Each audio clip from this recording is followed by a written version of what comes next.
Today we're going to be making feather rolls, and this recipe comes to me from my great grandma Sadie, who made these rolls for like 50 years. So they're super good and they're super easy, not too many ingredients, and they taste delicious.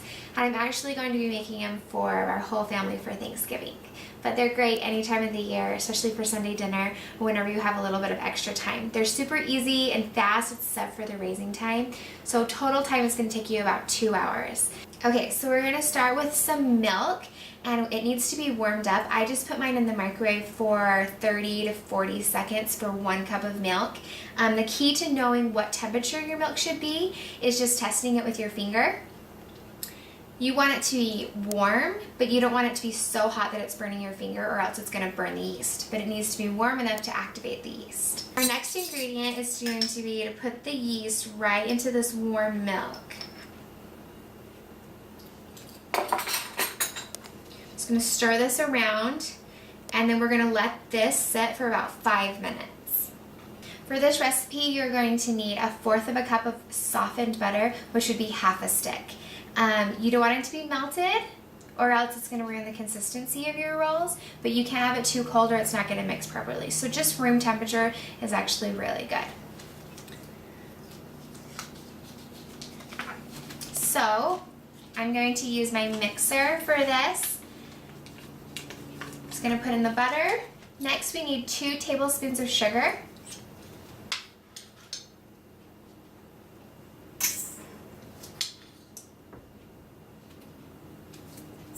The next thing we need is 1/2 teaspoon of salt.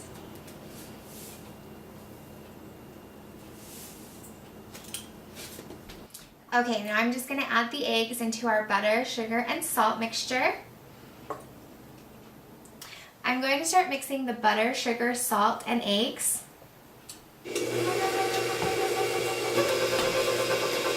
Okay, and now our milk and yeast has been sitting for 5 minutes and it's ready to go in.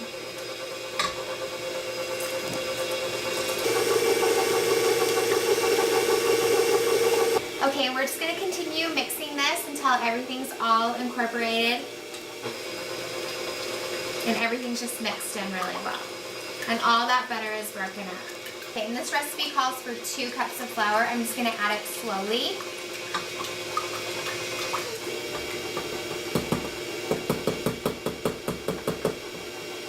Now remember, for these rolls, it's a batter, not a dough. So it's going to have a little bit thinner consistency than if you were making bread.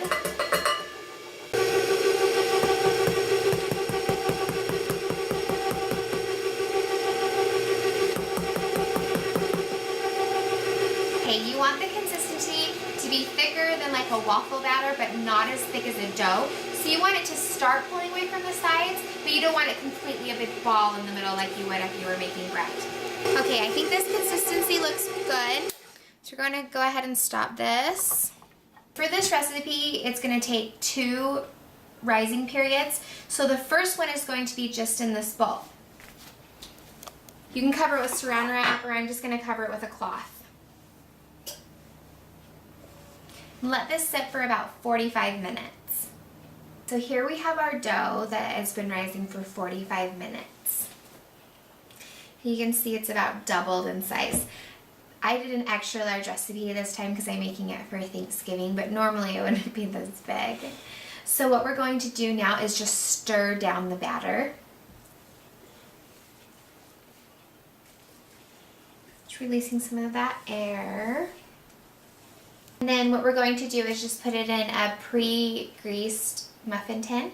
We're going to use a muffin tin because this batter is very thin, and that's actually going to help it to be more moist, and so we're going to use this muffin tin so it keeps its shape a little bit better. And I would say fill these 2/3 full. What we're going to do is let them raise for 30 more minutes, so they are going to get bigger, so we don't want to fill them too full at first. Okay, so now we're just going to cover these and let them raise for another 30 minutes. Okay, here we have our rolls, and we've let them raise for the second time. And you can see that they've grown quite a bit, so they're ready to go in the oven. We have our oven preheated to 350 degrees, and we're going to put them in for 15 minutes. They're ready to come out.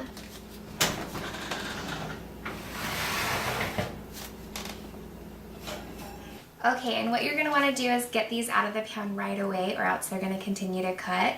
So I'm just going to flip mine upside down on this wire rack to cool. And each recipe is going to make about a dozen rolls. Okay, so here they are. They're all ready. I hope that your family enjoys these as much as my family always has. And please share this and like this or leave a comment on how good they were, if they worked or if they didn't. I hope you enjoy these.